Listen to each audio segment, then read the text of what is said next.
नमस्कार, मैं डॉक्टर सिद्धेश चांद, श्री शक्ति डिग्री कॉलेज, शाखा हरी, घाटमपुर, कानपुर नगर।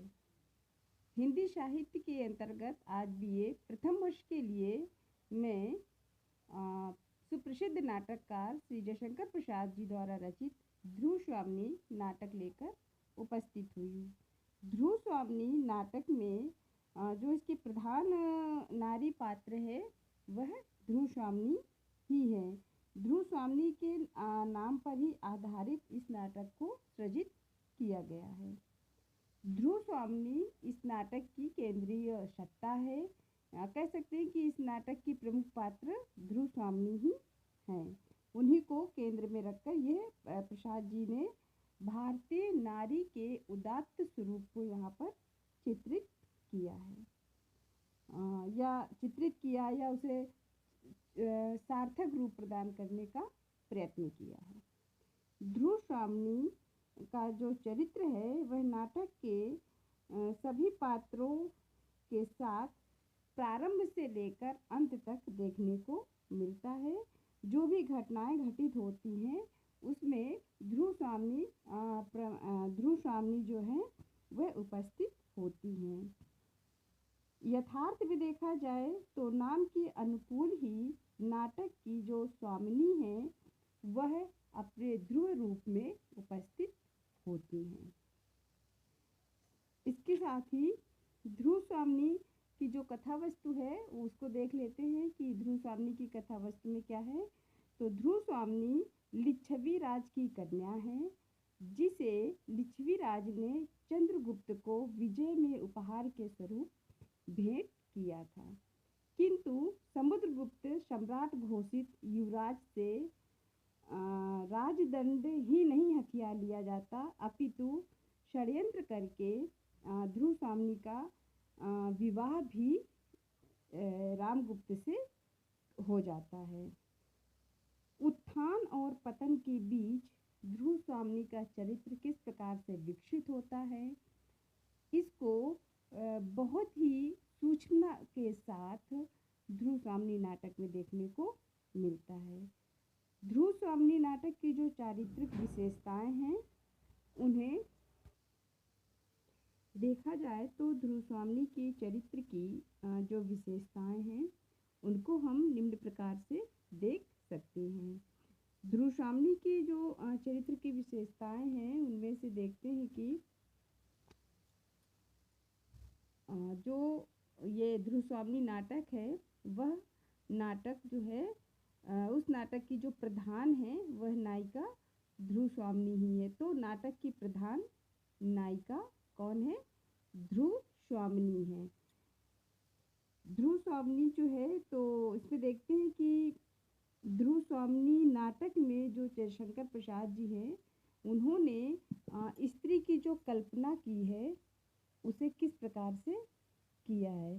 स्त्री की कल्पना वो कहते हैं कि अबला जीवन हाय तेरी यही अबला जीवन हाय तुम्हारी यही कहानी, आंचल में है दूध और आँखों में पानी। इसको और देखें तो नारी तुम केवल श्रद्धा हो, विश्वास रजत नगपग तल में, पीयूष स्रोत सी बहा करो जीवन के सुंदर समतल में।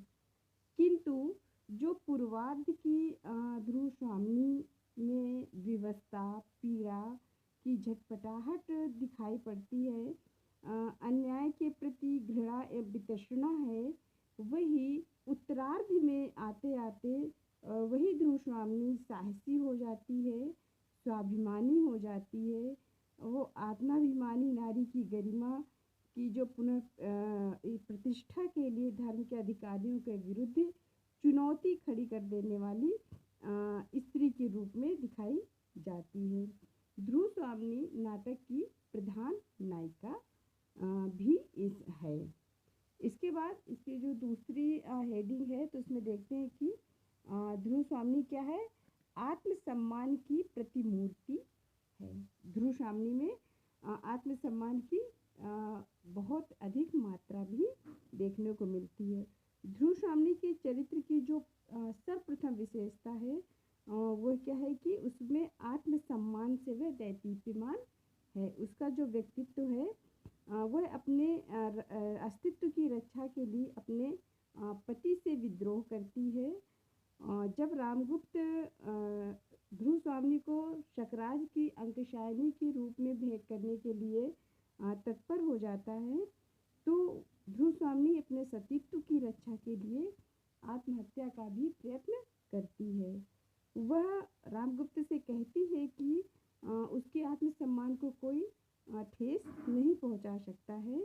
वह अपने कुल की मर्यादा, नारी के गौरव का पूर्ण ज्ञान रखती है और अपने सम्मान की रक्षा हेतु वह कहती है कि मैं उपहार में देने की वस्तु नहीं, मैं शीतल मणि नहीं हूँ, मेरे जो शिराओं में गर्म रक्त प्रवाहित है, मेरा हृदय उष्ण है। इस प्रकार जो ध्रुव स्वामी है वह आत्मसम्मान की प्रतिमूर्ति है। ध्रुव स्वामी अन्याय एवं अनीति की का विरोध भी करती, वो विद्रोही रूप में भी देखने को मिलती। ध्रुव स्वामी का जो जीवन की परिस्थितियां हैं वह क्षुद्र, दुर्बल, असहाय और विवशता भरी हैं, किंतु धीरे धीरे जो वह ध्रुव स्वामी विवश नहीं रहती, अत्याचार को सहती नहीं है, अनीतियों के प्रति वह विद्रोही हो जाती है। वह अत्याचार को सहन करने से इनकार कर देती है। इसके बाद हम देखते हैं हेडिंग इसमें क्या है ध्रुव स्वामी की विशेषता में कि वह वीरांगना भी है। तो ध्रुव स्वामी अत्यंत वीर है। वह लिच्छवी राज के जो कुल के वह गौरव कुल है, उसकी एक वीर छत्राणी पुत्री है। वह अपने पति के समान कायर, निर्लज और डरपोक नहीं है। अगली हेडिंग देखते हैं कि इसमें है दूरदर्शी एवं विवेकशील। ध्रुव स्वामी नाटक के अंतर्गत ध्रुव स्वामी को व्यवहार कुशल दूरदर्शी स्त्री के रूप में दिखाया गया है। ध्रुव स्वामी का जो पति रामगुप्त है वह उसकी सहधर्मिणी तो नहीं बन पाती है, किंतु जिस समय रामगुप्त उसे शकराज को भेंट करने की बात करता है, निर्णय लेता है, उस वक्त वह रामगुप्त को गुप्त वंश की मर्यादा का स्मरण दिलाती है। इस प्रकार से हम देखते हैं कि वह एक विचारशील स्त्री है और ध्रुव स्वामी का जो चरित्र है वह व्यवहार कुशल, दूरदर्शी और विवेकशील स्त्री का यहाँ पर देखने को मिलता है। अगली हेडिंग है क्षमा, दया और करुणा की मूर्ति। ध्रुव स्वामी जो है वह पारंपरिक भारतीय नारी के गुणों से युक्त है। उसमें दया, क्षमा, करुणा आदि विद्यमान हैं। कोमा जब अपने प्रेमी शकराज के शव को लेने के लिए ध्रुव स्वामी से निवेदन करती है, तो ध्रुव स्वामी उसे सहज ही शकराज का शव दे देती है। उसे किसी प्रकार से तंग नहीं करती, किसी प्रकार से परेशान नहीं करती है। तो इस प्रकार से देखते हैं कि ध्रुव स्वामी के हृदय में शत्रु के प्रति भी दया, क्षमा और करुणा दिखाई गई है। इसके बाद देखते हैं कि मर्यादित प्रेम की साकार मूर्ति। ध्रुव स्वामी के हृदय में चंद्रगुप्त के प्रति असीम शाश्वत प्रेम है, किंतु वह आदर्श प्रेमिका के समान अपने सुख, अपने दुख को चंद्रगुप्त के साथ बांटती है। चंद्रगुप्त के दुख को अपना दुख समझती है और चंद्रगुप्त की वीरता, उसके विश्वास के आधार पर ही वह अपने जीवन को आगे जीने का निर्णय करती है। अपने आत्महत्या करने के विचार को भी त्याग देती है और चंद्रगुप्त के साथ मिलकर शकराज का जो है वो सामना भी करती है। तो इस प्रकार से देखते हैं कि ध्रुव स्वामी एक आदर्श प्रेम का और मर्यादित प्रेम के रूप में इस नाटक में उपस्थित होती है। इसके बाद देखते हैं उपसंहार। ध्रुव स्वामी का चरित्र जो है बहुत ही प्रेरणादायक है। ध्रुव स्वामी एक ऐतिहासिक स्वरूप के आलोक में जो है आधुनिक नारी के अधिकारों को पूरी तरह से प्रदर्शित करती है और जयशंकर प्रसाद जी का भी यही कहीं ना कहीं दृष्टिकोण था कि जो स्त्री है उसकी जो उसको मर्यादित स्वरूप को प्रतिष्ठित किया जाए, उसकी जो परिस्थितियां हैं उसमें उसको तपाकर शुद्ध होकर शुद्ध रूप में से भारतीय नारी के स्वरूप में प्रतिष्ठित किया जाए। तो इस प्रकार से हम देखते हैं कि ध्रुव स्वामी जो कि पूर्व में बहुत ही पूर्व में अपने आप को असहाय समझती है, दुर्बल होती है, परेशान होती है, आत्महत्या तक का उसके मन में विचार आता है, किंतु नाटक की समाप्ति जैसे जैसे समाप्ति की ओर बढ़ते हैं तो ध्रुव स्वामी का चरित्र बहुत ही मजबूती से उभर कर सामने आता है और वह एक आधुनिक स्त्री के रूप में, आधुनिक नारी के रूप में नाटक में दिखाई देने लगती है और अपने अस्तित्व की रक्षा के लिए जो प्रयत्नशील है, जो अपने मान सम्मान के लिए प्रयत्नशील है, एक ऐसी नारी के रूप में वो हो इस ध्रुव स्वामी नाटक में हमें दिखलाई पड़ती है। धन्यवाद।